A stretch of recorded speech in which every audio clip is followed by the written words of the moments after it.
মঞ্জুকে আপনারা মঞ্জু বলে ডাকেন, আরও অনেক কিছু বলে ডাকেন। আমি ওকে অদ্ভুত একটা সুন্দর নাম ধরে ডাকি,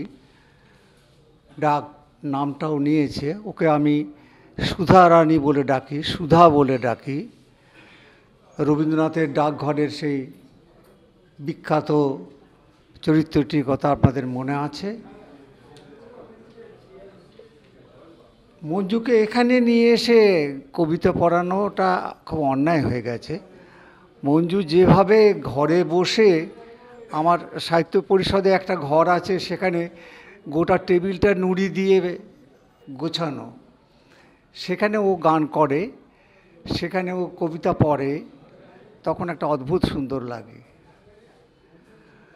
এই কবিতাটা, এই ছড়াটা, এইসব ব্যাপারগুলো কিন্তু আমরা ছোটোবেলাতে বা আমাদের সাহিত্যের সূচনায় পাইনি কো। সূচনায় যদি পেতাম তাহলে বোধহয় প্রমথ চৌধুরীকে পেতাম। প্রমথ চৌধুরী ভারী চমৎকার বলছেন, ছোটং ছেলে জোড়েং কাঁদে, পেদনিং তাকে চুলেং বাঁধে। এই যে একটা অদ্ভুত সুন্দর শব্দহীন শব্দ, সেটা আমরা অনুভব করতে পারছিলাম আজকের অনুষ্ঠানের মধ্য দিয়ে।